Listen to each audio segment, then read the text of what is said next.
You make $55,000 a year. You have a job, benefits, stability. On paper, you're fine. In reality, you're drowning. It's 10 p.m. on a Thursday. You're sitting on your bed, phone in hand, and you feel it. That familiar knot in your stomach. Your credit card bill just posted. Your hands go cold. $9,000. You stare at the number. Your heart pounds. How did this happen? You didn't take a vacation you couldn't afford. You didn't buy a car. You made 1,000 tiny decisions that felt justified at the time. A coffee here, an outfit there. Stress shopping because the day was terrible. Now you're paying the price. Here's what shocks people. You make decent money, yet you feel poor. You're employed, yet you feel trapped. And most devastating, you're making that $180 minimum payment every single month, on time, like clockwork. You think you're being responsible, but you're not paying down debt. You're paying interest. $1,800 per year. Sound familiar? My name is Adam, and I spend way too much time thinking about why people with decent incomes feel poor. This is episode 2 of the Debt Trap series. Like and subscribe. Let me paint your exact financial picture. You make $55,000 a year, after taxes, $3,500 per month. Here's where it goes. Rent, $1,100.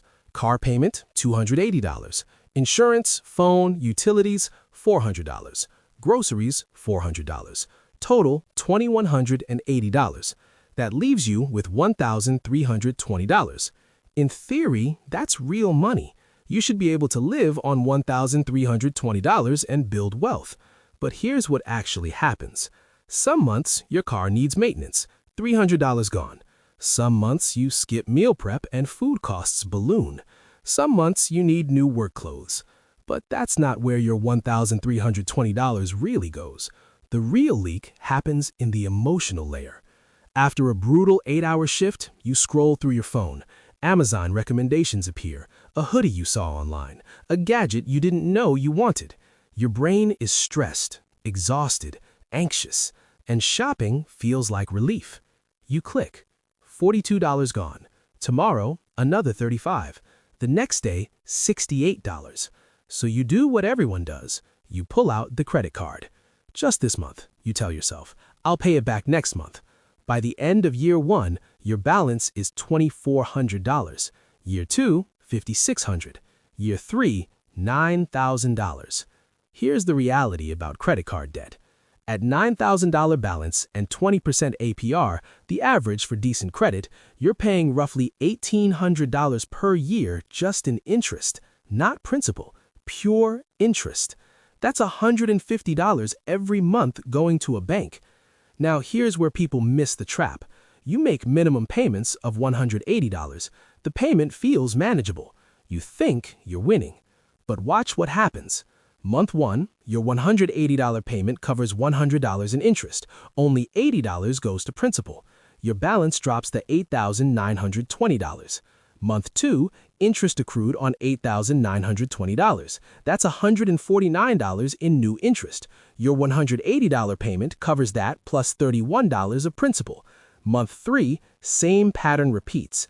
Every single month, interest eats a massive slice. Principal barely budges. It's like a treadmill, running hard, moving nowhere. Here's the number that should terrify you.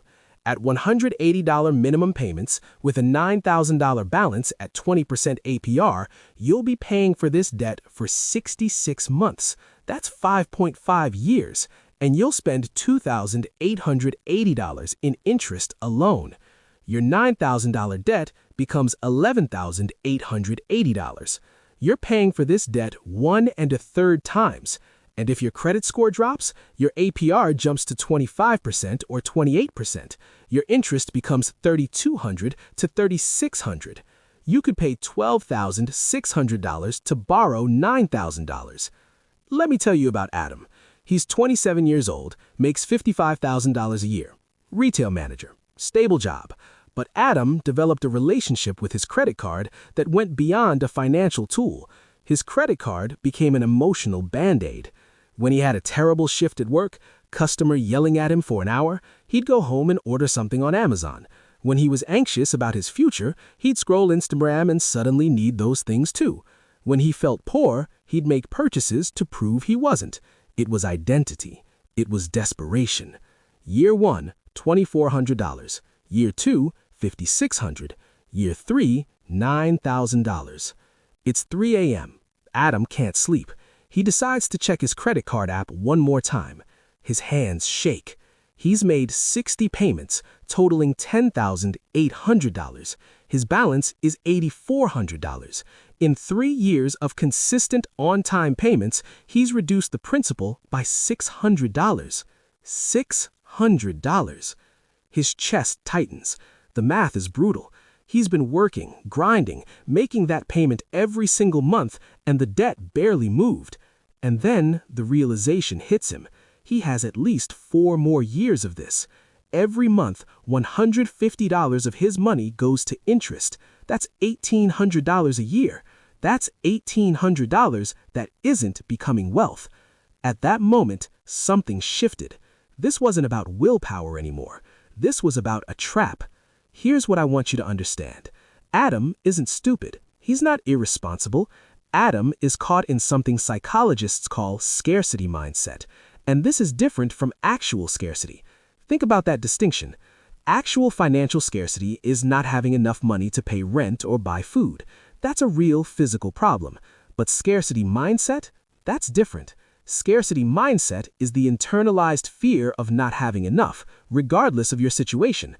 Adam makes $55,000. He's employed. Objectively, he's stable. But deep down, he feels poor.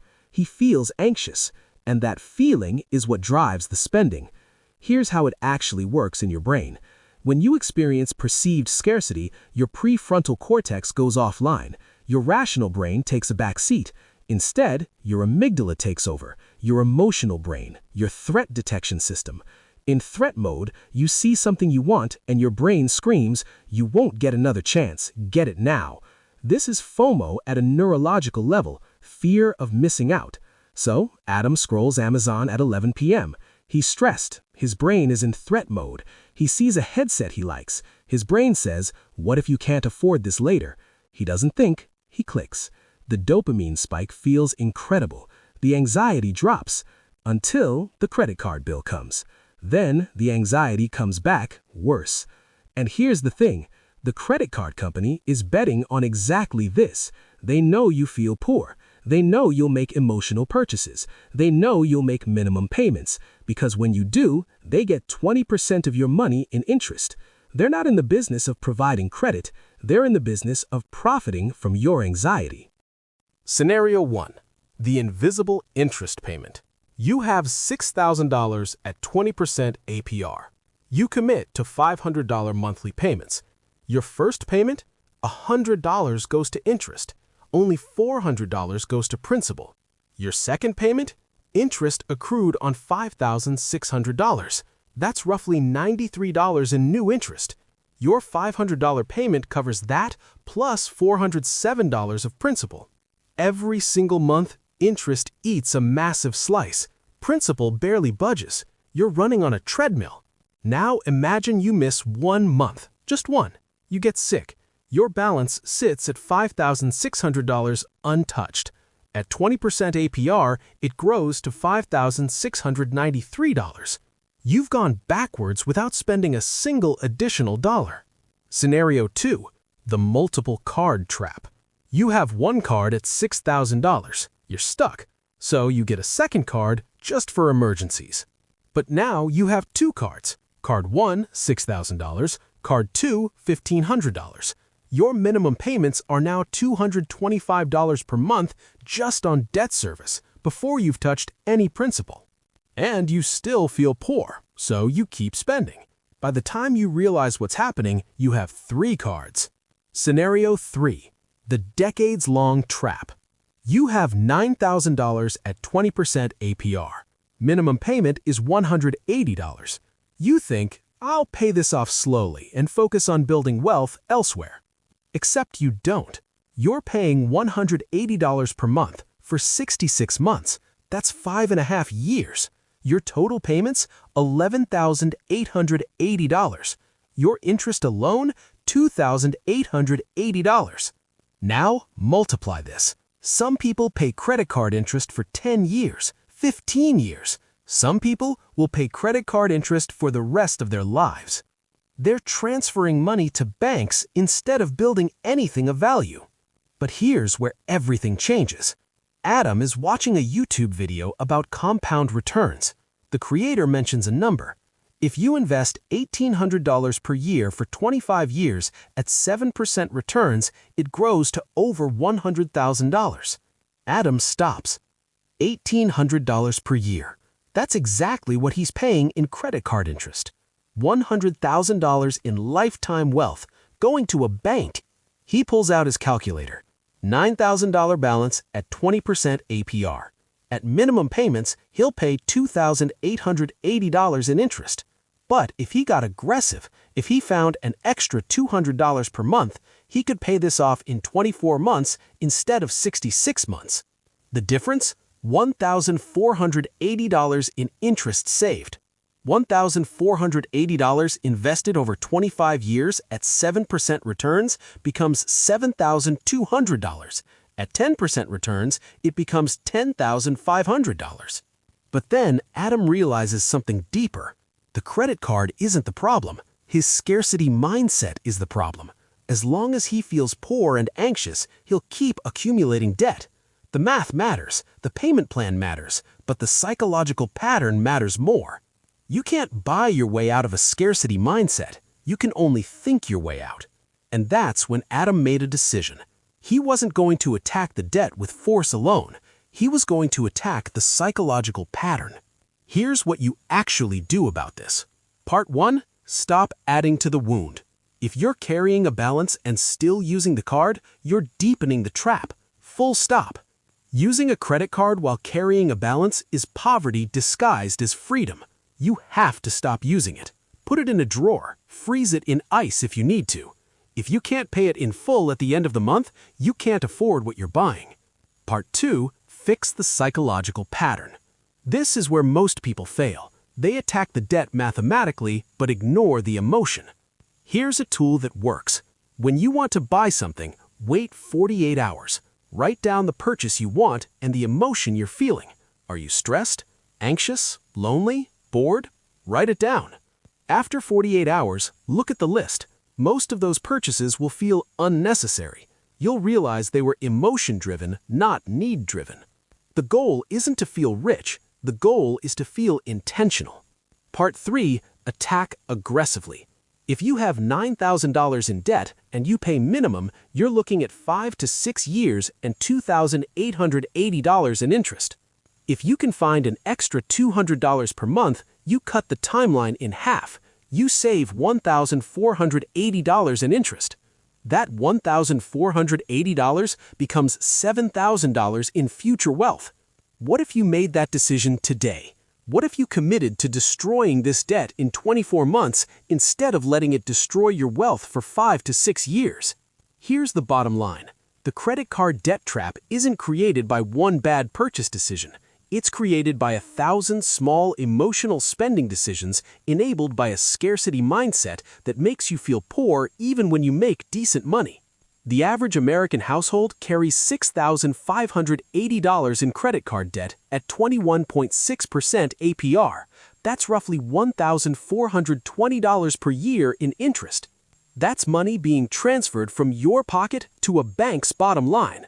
The pattern is scarcity mindset, emotional stress, impulse spending, debt accumulation, more scarcity mindset. It's a cycle, and the only way out is to break the psychological pattern, not just make the payments.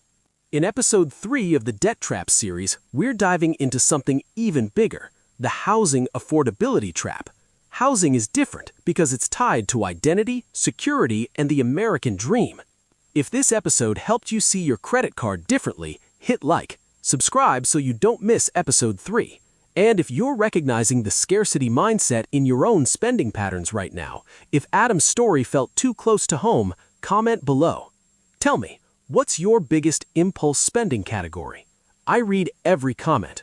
Let's break this cycle together. This is Adam Invests. I'll see you in the next one.